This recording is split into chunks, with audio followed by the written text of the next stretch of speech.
ata e zgjodhën të territor, duke qenë se ishte shumë afër, pra zonat kufitare, dhe i binte më përmbar që të kalonin aty se sa të vinin të kalonin të bënin rrugë të gjatë në Kosovë, ai më tepër që shovinistët serb kishin dalë me tanqet e tyre, pra ka qenë një luftë e llatashme, masakra të cilat ne kemi parë me syt tan, pra po marr moshën time që jam i dalindjes 87, në atë periudhë kam qenë i bjet, kem qenë 11 vjeç, 12 vjeç, pra momenti kur ka ndodhur kjo luftë e tmerrshme dhe që e kam parë të gjithë shqiptarët, të gjithë qytetarët evropian apo të vendeve të tjera, sepse është transmetuar nga mediat ndërkombëtare, pra mediat më të njohura, ku kanë bërë një pasqyrim të kësaj lufte dhe natyrisht dokumentar të cilët shkonin dhe kanë identifikuar varet masive ose jo vare, por gropa të cilët ishin hedhur qytetarët shqiptar. Pra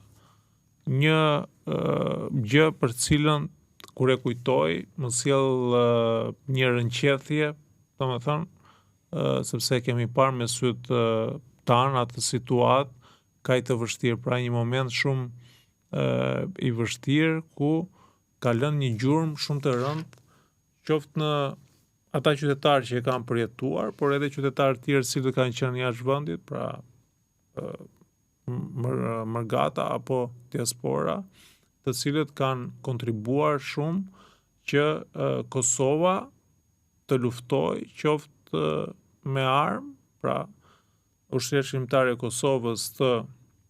marrin dorë fatet e qytetarëve të shqiptar të Kosovës dhe të japi një ndihmë shumë të madhe në çlirimin e Kosovës, por natyrisht edhe në jeonën e madhe ndërkombëtare, lobimi që është bërë ka qenë një lobim shumë i fuqishëm për të drejtat e shqiptarëve të Kosovës, në mënyrë që Kosova të shpallej të merrte, të çlirohej njëherë nga serbët, të çlirohej nga makineria e Miloševićit, e cila ishte makineria e fundit në Evropë, pra në Evropë jo, sepse kemi ende makinerinë e Putinit, që duke qenë se Rusia është një pjesë e ka në Evropë, apo kemi regjime tjera të cilat janë ende, por kjo ka qenë e llatashme në Ballkan, me atë çfarë ndodhi në Bosnjë dhe Hercegovinë, pra në vitin 95 dhe 2 vite më vonë, kasapi i Ballkanit vazhdoi me egërsi, duke qenë se nuk pati ndonjë sankcion, pra sankcionet kanë qenë shumë të vogla të vendeve të cilat diktonin politikën ndërkombëtare, dhe në momentin që nuk morën masa që Miloševići të shkonte në Hag të mbante përgjegjësi së bashku me bashkëpunëtorët e tij, atëherë ai vazhdoi me shqiptarët duke i vrarë ata, pra kemi rreth gati 12.000, mos gaboj, qytetarë shqiptarë cilët janë vrarë, kemi një pjesë të konsiderueshme të cilët nuk janë gjetur, pra një numër i madh, mos gaboj rreth 8.000 të cilët nuk gjenden se ku janë, dhe jemi në një situatë ku ata të cilët morën në dorë mbrojtjen e shqiptarëve, dolën në luftë për të mbrojtur qytetarët shqiptarë. Nga kjo masakër që ne kemi parë në televizion, e kemi parë live, e kemi parë me dokumentarët cilët janë dhënë, por edhe me krimet e dhimbshme dhe shumë çnjerëzore të paimagjinueshme, ata sot janë në Hag, pra ata të cilët luftuan për të mbrojtur njerëzit e tyre nga sulmi, nga agresorët, janë në Hag, janë në mënyrë të padrejtë të arrestuar, pra mund të ndiqeshin apo mund të hetoheshin, mund të mund të gjykoheshin në gjendje të lirë, ndërkohë që asnjë nga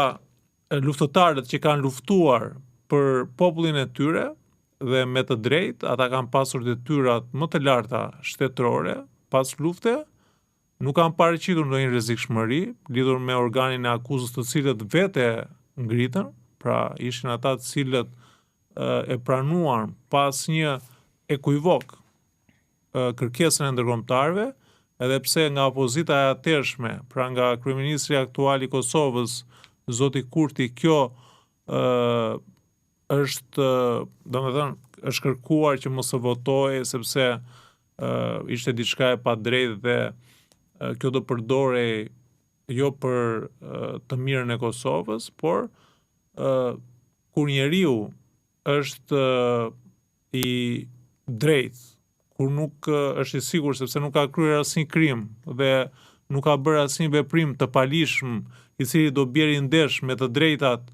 e qytetarëve të tij, por edhe me cënimin e të drejtave të tjera, atëherë nuk ka pse të fshihet. Pra kjo është dhe gjithë kjo është ndjekur, gjithë kjo filozofi e presidentit të Kosovës, e kryeministrit Thaçi, pjesëtarëve të tjerë, duke filluar nga Jakub Krasniqi, i cili ka qenë një luftëtar shumë i fuqishëm i ushtrisë shërbimtare e Kosovës, edhe me të gjithë ata bashkëpunëtorë të tjerë të cilët janë sot në gjykatën speciale, nuk ka pasur asgjë që ta votonin, edhe pse kjo bie ndesh me disa parime të cilat në drejtën ndërkombëtare publike këto janë të cënueshme, pra integriteti i një shteti cënohet në momentin që ngrihet një gjykatë e cila është speciale apo prokurori speciale, por që aty nuk janë prokuror apo gjyqtar të vendit që e miraton. Pra, kemi një dhënie të sovranitetit të Kosovës, por kjo është bërë duke qenë se ka qenë një presion ndërkombëtar nga fuqitë e mëdha, nga partnerët tanë, por natyrisht edhe për t'i thënë Serbisë që ne nuk kemi asgjë, nuk trembemi, jemi aty sa herë që na kërkon gjykata dhe prokuroria, për më tepër që atëherë zoti Thaçi ka qenë edhe presidenti i Republikës Kosovës, pra ai shkoi vetë në këtë gjykatë dhe pastaj ndodhi gjithë ajo situatë e cila